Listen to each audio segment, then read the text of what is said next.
by the chiefs, but also by officers who are out there every single day, about more officers retiring and fewer people who are coming forward to serve. I've talked with officers, frankly, whose commitment to law enforcement goes back generations, third generation sometimes. But some of them are telling their own kids, don't get into law enforcement. One chief told me that they recently offered the civil service test, and although they typically have around 200 candidates, this year they had a mere 37.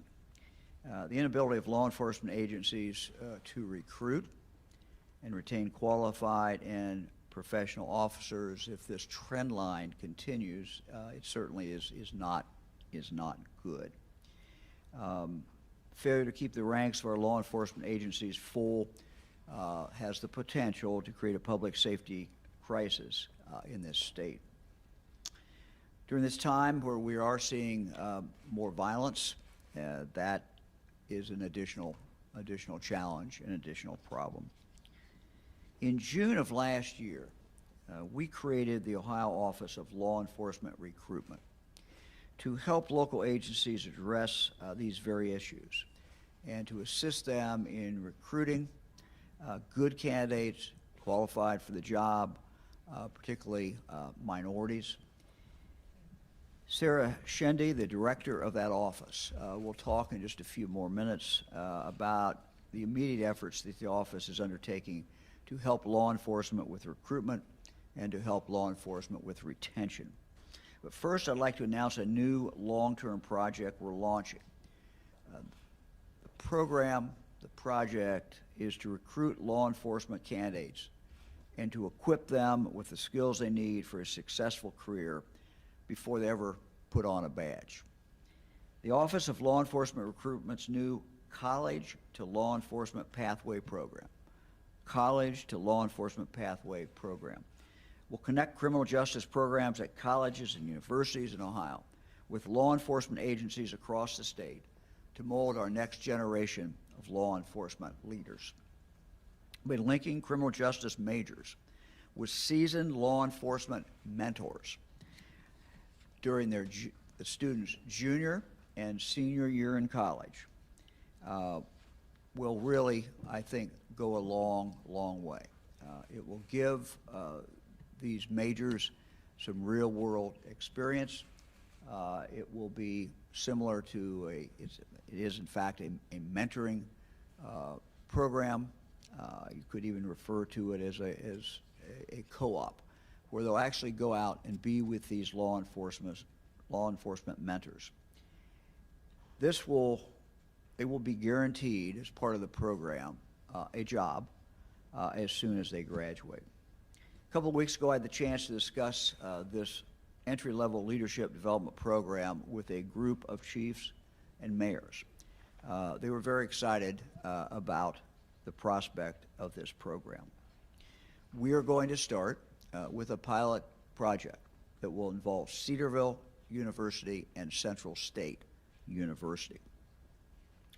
We're grateful to have representatives from participating law enforcement agencies here today, as well as several members of the Office of Law Enforcement Recruitment's working group that worked to develop this program.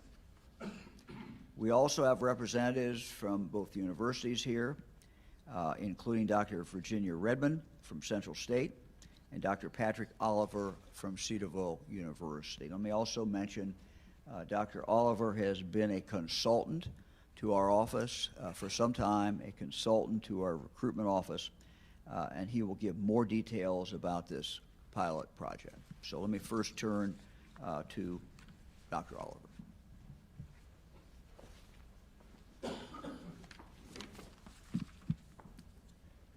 The College of Law Enforcement academic program's goal is to create a pool of highly qualified college graduates that include minorities and women for participating law enforcement agencies in the state of Ohio. The Office of Law Enforcement Recruitment wanted to reimagine how to identify, select, and develop entry-level law enforcement leaders. We decided to focus on college students because there is research evidence to support several advantages to hiring college graduates. The following are among the most significant advantages: the positive relationship between college education and job performance, supervisory ratings, and promotion. College education does not have an adverse impact on the recruitment or retention of minority candidates. College education enhances critical thinking skills. College education develops the ability to relate to the community effectively. And college education enhances one's ability to be a leader. The College of Law Enforcement academic program represents just one method to improve the recruitment, selection, and retention of law enforcement officers in the state of Ohio.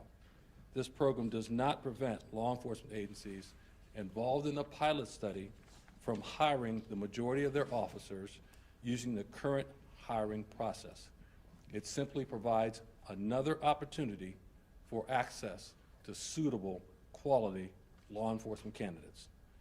No person within or outside law enforcement profession can predict with complete accuracy the challenges law enforcement will face even 5 years from now. However, if the profession hires quality people, they will be prepared to meet those challenges while providing service with integrity. The quality of law enforcement service in the community will always be equal to the quality of law enforcement officers that serve that community. No amount of organizational skill or equipment can replace the human relations skills of the individual officer. The hiring of a law enforcement officer is the single most important function of any law enforcement agency. It is the mission of the Office of Law Enforcement Recruitment to assist Ohio law enforcement agencies with this most important task.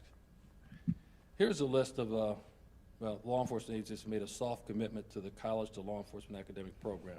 It's not official commitment because all of these agencies have been asked to make a rule change to be able to hire graduates to this program.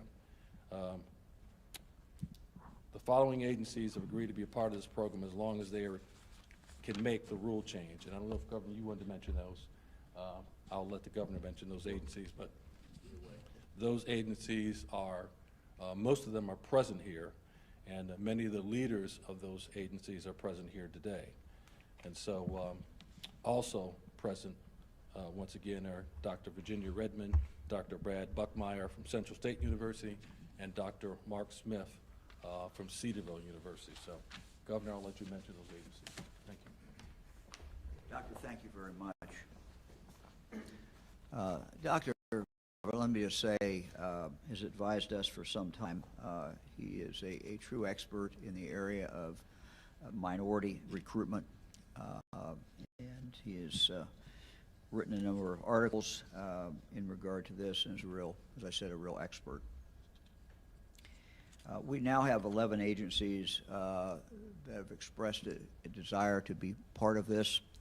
These are Franklin County Sheriff's Office, the Xenia Police Department, the Beaver Creek Police Department, Westchester Police Department, Lancaster Police Department, Lebanon Police Department, the Dublin Police Department, Fairfield Township Police Department, Fairview Park Police Department, the Ohio State Highway Patrol, the Ohio Department of Natural Resources, Division of Parks and Watercraft, and the Reynoldsburg Police Department.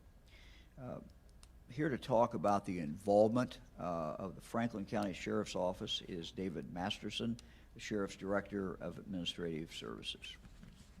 David, thank you.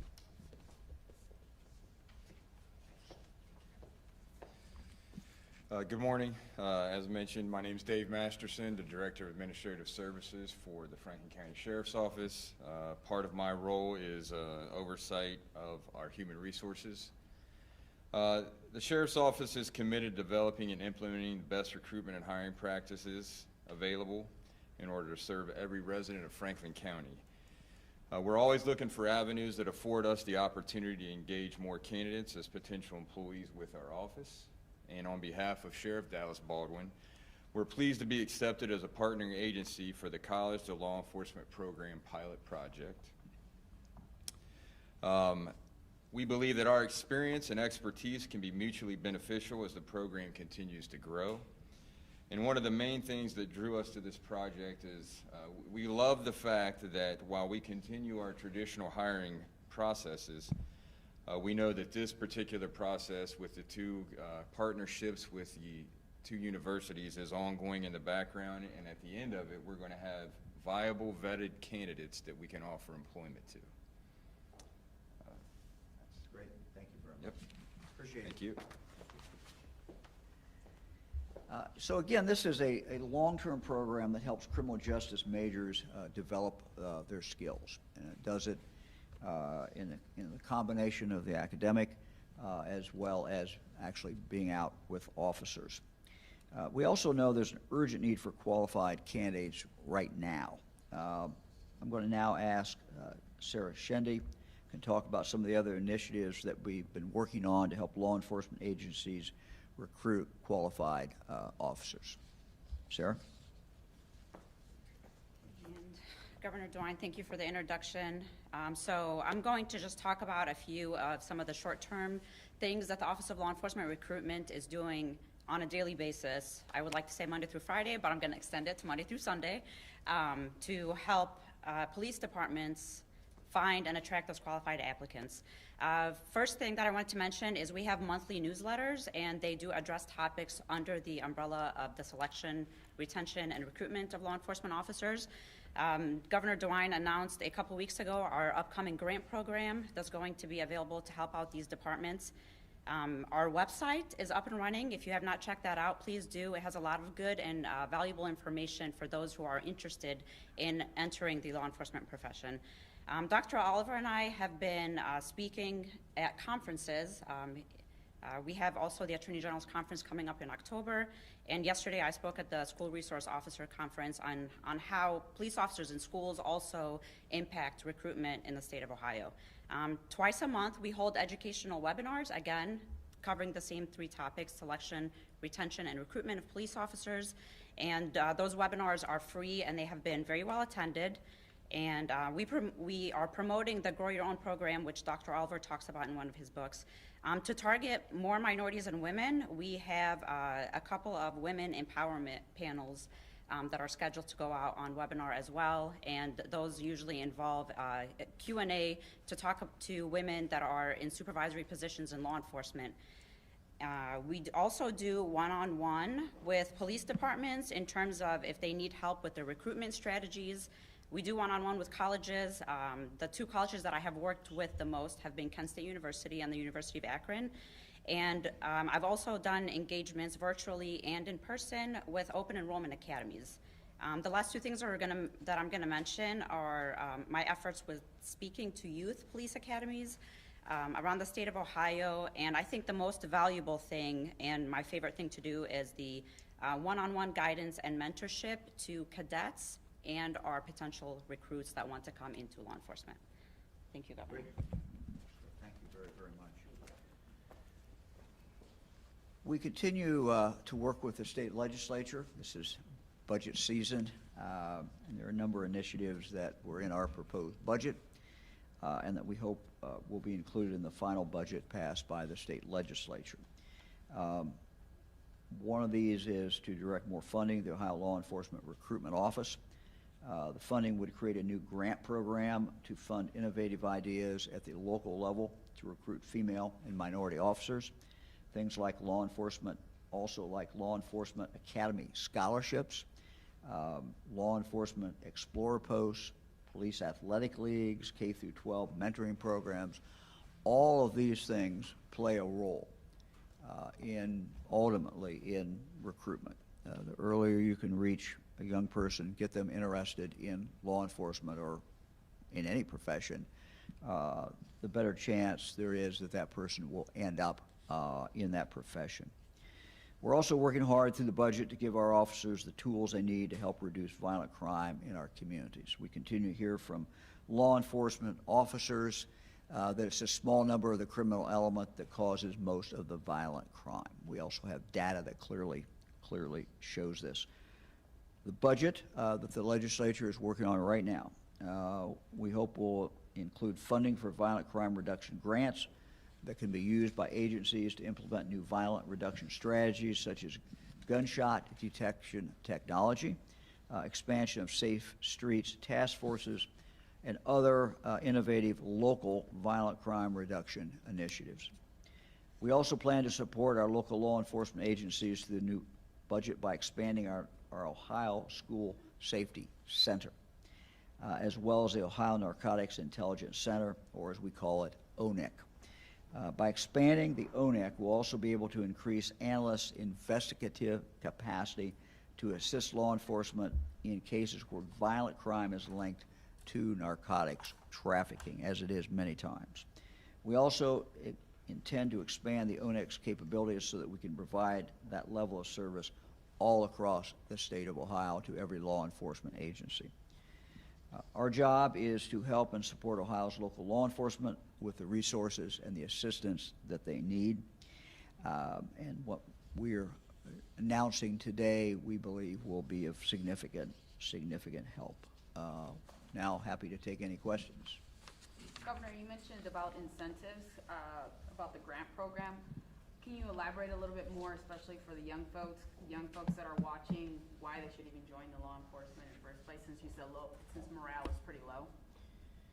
Well, it's probably better coming from someone who is in law enforcement. I don't know if anyone wants to take on that question. You want to take it? Sure. You might tell them about your, why don't you, Sure. Sarah, tell them about your law enforcement background. Sure. I've been with the Copley Police Department since 2008, and I say this phrase almost every single day: this is the best job on the planet. It is the most fulfilling. A lot of people think about leaving behind a legacy. As a police officer, you get to see your legacy within your community and within the kids that you interact with. So I do understand that this is a very rough time for law enforcement, but that's when leaders rise. And as I mentioned in the SRO conference yesterday, every single police officer in uniform is a leader, because every single time we're out in the community, we do have the potential of impacting lives and changing lives. And although there are many professions in this great country of ours where lives are changed and saved every day, from teachers to doctors, no one does it under the conditions in which law enforcement operates every single day. 365 days a year, 24/7, we're out there making sure everybody is safe. So an incentive would be the fact that it's the best and most honorable profession on the planet, and you don't question if you're making a difference in someone's life. You go to bed knowing that you made a difference in someone's life. You may have saved someone's life that day, and that's unbeatable. So to me, that's a big enough incentive. Everything else is a plus. Thanks. Thank you. Who else? The Ohio Supreme Court just ruled that teachers cannot carry a firearm without police training. So while we have members of law enforcement here, love to hear some reaction to that. Anyone? Supreme Court decision just came out. I've not had a chance to read it. I just saw the headline, which is basically what you said. So I don't have any additional comment until I have a chance to actually look at the Supreme Court decision. I don't know if anyone else has a comment. Governor, is there a component of the pilot program that might address implicit bias? Is there something built into this that can... Yeah, let me ask. We'll take that, Doctor. We will have workshops for all of the candidates accepted into the program. So we'll be touching on contemporary law enforcement issues, and preventing bias-based policing will absolutely be one of them. So yes. How many students do you plan to enroll in this first iteration of the pilot? Well, Central State University has about 200 students. Cedarville University has about 50 students that are criminal justice majors. It's for traditional criminal justice majors only, and it's a pretty rigorous qualification process. So we'll take as many students that can get through the process. There's an academic. You might talk to them a little bit, Doctor, about maybe some of the qualifications they have to go. The pre-qualifications is they have to have a 3.0 grade point average. They have to meet our attendance requirements. They have to be students of high moral character. We have 6 core values. They are going to be interviewed by faculty at each of the universities.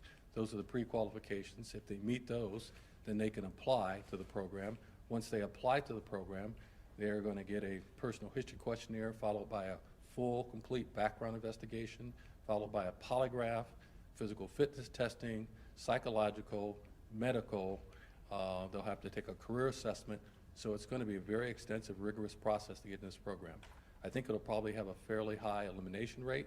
But we are raising standards, not lowering standards. We want to get the very best college students to be in this program so that they can be hired by the agencies represented here today. Is there a parallel with I'm thinking of the college programs like junior ROTC? You get the kids in the pipeline, you show them what that career is going to look like and the benefits, and then make that transition into their profession. Is there a parallel here? The parallel is as you described it. That's correct. There's some additional things that they don't do, but that parallel is correct. And how great is the need for this? The uniqueness of this program, I know it'll be the first in Ohio, but there are any other states that do this? This has never been done before. And so we're going to try something that's new and that's different, and we're very excited about it. So we're going to take college students, the very best, and prepare them for a career in law enforcement. Is this a common career path for criminal justice majors to begin with, or is it unusual for criminal justice majors to go into law enforcement? I don't know what the stats say on that, but certainly I would suspect that law enforcement of the 3 areas of concentration, law enforcement, courts, and corrections, seems to be the most dominant focus of college students who major in criminal justice. I guess what I'm wondering is, if this is already a career path for them, then what does this program do to kind of push them more into the direction of law enforcement? Is that what it does then? Well, this is really an honors academic program. We're going to take the very best students, we're going to mentor them, we're going to train them, we're going to develop them, and they'll be virtually guaranteed a job when they graduate. So it's a special opportunity for them. So when they graduate, will they be like a lieutenant? You know, is that the incentive, like, or how does the ranking or salary go? It's an entry-level law enforcement program, so they'll go into being a police officer. They could end up on Ohio State Highway Patrol, they could end up with the Ohio Department of Natural Resources, they could end up with Reynoldsburg PD, Fairview Park PD, any of the law enforcement agencies represented here in Ohio today, because all those agencies are participants. May I add something to that? I think this is consistent with what we're doing more and more of every day, and that is to try to link education to the real world. Had the opportunity to speak yesterday to the new president of Ohio University. I've talked to several other presidents recently of our colleges and universities about this. And they are looking more and more to linking their students while they're still in college with businesses and getting these young people into internships, getting them into situations where they are actually working in that different profession or that particular business. I think there's no substitute. If you want to know whether a profession is what you really want to go into, being immersed in it is an excellent way of doing that. And I think, again, there's a real trend line, even from high school, college, with all kinds of different professions to try to get the students actually out with that profession or with that particular business. And so I think this is consistent with what we are doing in other areas as well. Governor, last summer you talked about getting better candidates and quite a few pieces of law enforcement reform. How much has been done on those points in the past year? Is this kind of the first step? Do you think there are still other reform that's needed in law enforcement? Well, that's multiple questions. Look, we've been able to do many things. I'm going to let Patrick talk about for a moment after I do.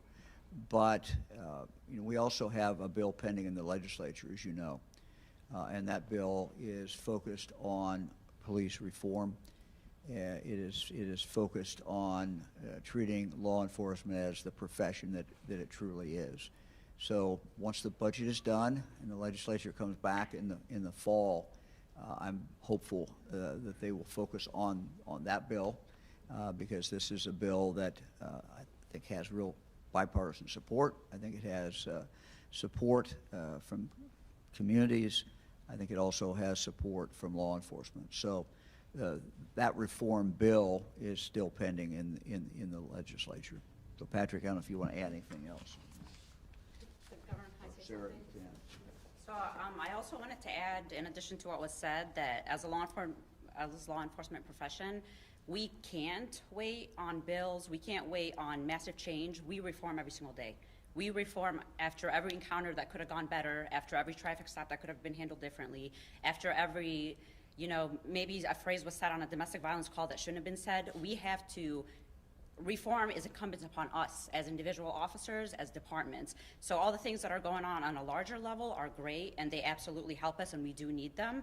But reform is a personal responsibility, and it is something when we say law enforcement reform, I want you to think about we reform after every single encounter because we're human and we make mistakes, and we have to evaluate our decision making and say, okay, next time I'm not going to do this because it didn't work well. I'm going to do things this way. So we are in charge of our reform and also each other's. Do you think enough's been done over the past year to change after we saw so much unrest across Ohio when they called for change in law enforcement? Has enough been done? Has enough been reformed? Sure. So I don't think that we can ever do enough. I think this is an endless goal that we will always be pursuing, but I do believe that because of all of the hard conversations that we've had across the country, especially here in the state of Ohio, some of which I've been involved with, we are changing hearts within our profession as well as within communities. So yes, I do think that we have come a long way, and again, it's an everyday thing. When you look back at some of the incidents that have happened across the country over the last year or the last recent number of years, how disheartening is it for you and your fellow members of law enforcement to basically carry that stigma from other officers that have made other mistakes while there's other law enforcement officers that are doing the job the right way every single day? Sure, and without commenting on any instances in specific, I will tell you that, it goes without saying that the majority of officers are in this profession for the right reason, and it does feel very heavy to carry some days, but every single day we have to lead by example. We have to go out there, we have to do what's right, we have to do what's expected of us. And I have had people, young and old, black and white, Muslim, Christian, Jewish, say, when I see a cruiser, I feel scared. And it's, again, incumbent upon me, and it's my responsibility to change that in their mind. I have to be the change that I want to see. I'm not going to put that responsibility on anybody else. So it is a hard thing to carry, but again, great leaders rise during the most challenging of times like we've seen in history, and that's no different than what's happening in this country today. Let me just add one thing. This is not an easy time to be in law enforcement. And it really is incumbent upon those of us in government and the public to make sure that law enforcement has all the tools that they need. And by all the tools, I mean training. This particular program we're talking about is a program really that's designed to develop leaders, people who are going to end up with a 4-year college degree, people who will be able to have worked in law enforcement before they actually finally put on that badge. So it's exciting. It is not going to solve every problem, but it's one step forward that I think will make a big difference. But we have to continue to examine, are we doing enough to provide the training and help that law enforcement needs so that every law enforcement officer can live up to their God-given potential. That's our job. Talking about the program, you said it's for criminal justice majors. A lot of them, if they already go into law enforcement, talk about how difficult it is to get into this program. Why would they do it? Why not just, cruise through and get their criminal justice degree and go out on their own? It seems like it's harder. I think people like to be challenged. They want to do something that's very difficult. This is going to be an elite academic honors program for students who want to be mentored. They want to have a field experience. They want to get special training. So it's going to be a great opportunity for them. And so I think in knowing that they're going to be guaranteed a job when they graduate, all those things are going to be a big plus for them. So I think they'll want to be a part of this. It was mentioned that this program can help increase the hiring of women and people of color. How exactly does it do that? Well, the two universities represented, Cedarville University and Central State University, have majority, minority, women, and so there's a composite of all the people that we're looking for in both those institutions. But if they're already criminal justice majors and they're already on this career path, how does this increase hiring? Well, the two big problems in law enforcement in regard to hiring, recruitment, selection, and retention is a top 3 issue nationally. And the two issues for law enforcement agencies are, one, we can't get enough qualified candidates through the process. And two, we can't get enough qualified minorities and women through the process. So this program addresses both of those at the same time, because we're going to recruit them, select them, train them, develop them, and then have a pool of highly qualified candidates that include both minorities and women. So it's not so much increasing the pool, but it is giving law enforcement agencies access to qualified candidates. Governor, have you spoken with the president recently? He's supposed to be talking about just the increase in just violence across the country. I know he's supposed to be speaking with a lot of leaders in law enforcement and governors and things like that. So, you know, any ideas you've given him of what Ohio is doing? Or, again, just recently? You know, I've not had any conversation with the president recently about that. What are your thoughts on the rise in violence across Ohio? You mentioned a couple things that you hope get in the budget that could help that, but you know, we are hearing more and more about records being broken, at least here in Columbus, in a record-breaking year. What are you seeing and what can be done? Well, one of the reasons I went out and to meet with law enforcement officers in the last few weeks is to really discuss directly with them what they're seeing, what they're hearing. You know, I meet with chiefs, but I want to also, frankly, meet with rank and file officers. I met with some from the Columbus PD. I did the same thing with the Springfield PD.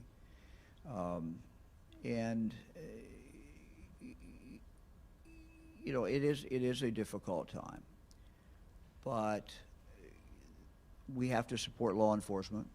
We have to make sure that they have the training they need. We have inconsistent training in the state of Ohio. We're here in Columbus. Columbus PD has their own academy, get great training, but we have other law enforcement agencies. You know, not only don't they have their own academy, but, you know, they can't afford to have the officer go away for any period of time because there's only a few people on the force. We've got over 900 police departments in the state of Ohio. So, you know, most of them are small, but you know, if you live in a small town, if you live in a village, if you live in a township, you deserve to have the same policing as somebody that lives in a city. The same thing for the officer. That officer who works, you know, in a small village can have a domestic violence case just as easily as an officer in a city can. So we have to we have to work more on training. Frankly, we have to put more money in training. Second, we do have initiatives in this budget that it would appear, at least at this moment, I don't count things until they're done, but it would appear that both the Senate and the House support them. And so things that I talked about there, I think will be in the final version of the budget. Third, we have a bill that when the legislature comes back in the fall, I hope that they will address, and there seems to be starting to emerge a consensus, and that is violent repeat offenders need to be locked up, and they need to be taken off of our streets. And you know, we did a study when I was Attorney General back in 1970, you know, 6-7 years ago now, I guess. And we went back from 1977 to the present, looked at every felony case, every felony conviction in the state. What we found is that it's exactly what police officers tell us. It's a small number of the criminal element that commits all the violent crime. So what do? We need to target those violent repeat offenders and remove them. The bill that we have will do that. It does it by saying that if you commit a crime, a violent crime, and then you're caught again with a gun, which you know you're not supposed to have, that the judge can impose a very significant sentence. That will help change things on the street. So there's not any one thing, but these are three solid things that will, in fact, make a difference. Governor, to keep talking before we end here, I want to have you talk about the Maximilian wrap-up tonight, and your impression, your analysis. What's your phone number? About 7 o'clock, so if it rings. Your analysis of how much this has done for the state. Yeah. Well, it went up very big, and then it went down, and it traveled off, but the lasting impact of Maximilian on getting more people to sign up. Yeah, first of all, let me kind of describe where we are based upon my conversations with experts. Summer looks good. We're moving forward. The real concern among the experts, and we'll be bringing some of these experts to do some public, do some press conferences. But the concern is what happens in the fall and what happens in the winter. What happens when the kids go back to school? What happens when we are inside more? So those are concerns. Now, the good news is we have vaccinated a significant number of our population. We're at about, if you look at adults, we're at about 58%. The bad news is that still leaves a lot of people who are not vaccinated.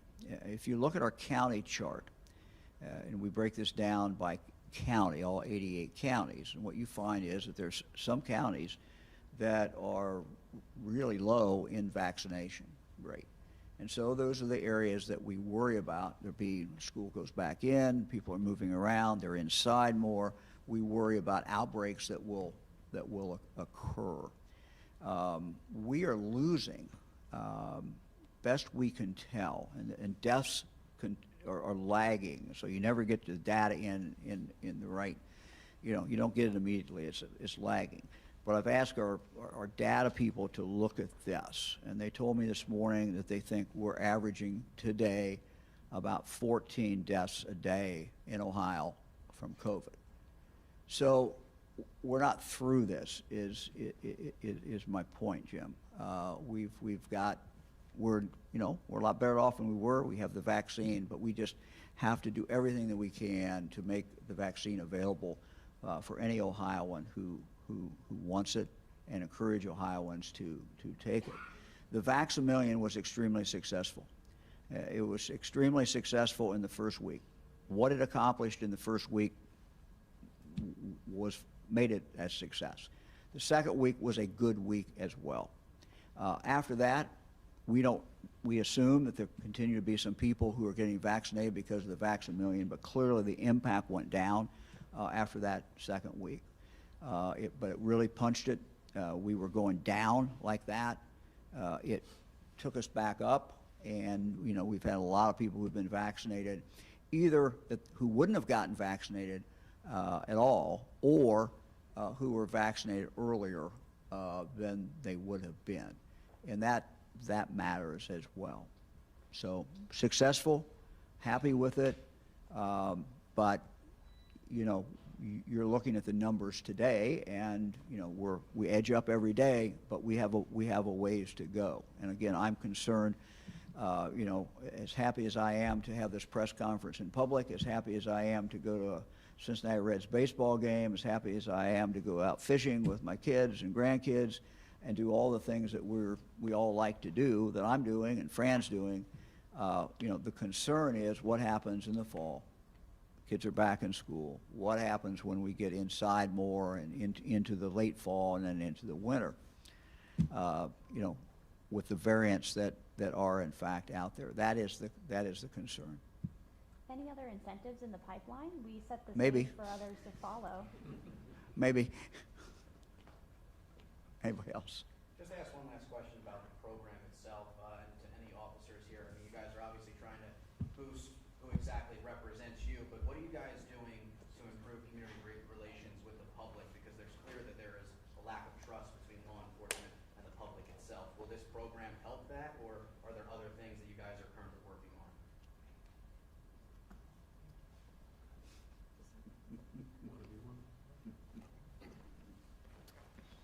So that's something we work on every day. I mean, very little of what we do each day is shown to the public.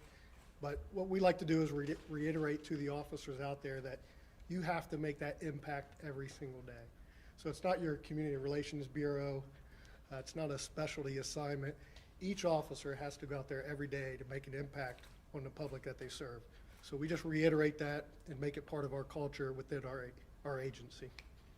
Give us a little couple examples of that, just having conversations with the community. What's an example of making that impact?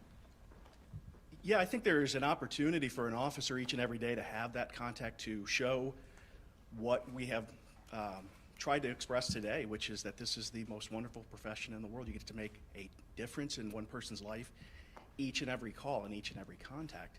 But I think additionally to that, as a profession, we are also trying to lean into the conversations we heard for the last year, and in particular with diverse communities who feel like they are expressing for the first time angst that they have had or concern that they have had about being protected as well in their communities.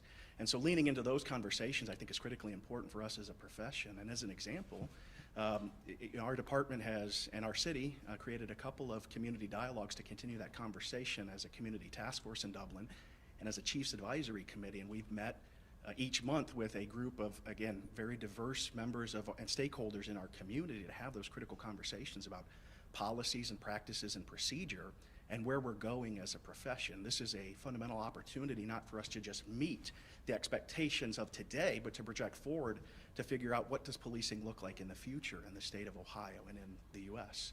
And so I think leaning into those conversations, but hearing those voices who are advocating for change and progress to be seen and heard and included in those conversations is critically important, because this is not a job we can do by ourselves, nor do we want to do by ourselves. We serve the community, we protect the community with the community, and so those partnerships are fundamental for us figuring out where we're going as a profession and going in public safety as communities in the state of Ohio. All right, thanks, everybody.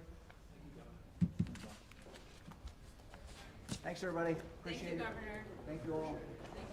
Excuse me, everybody, I can have everybody here.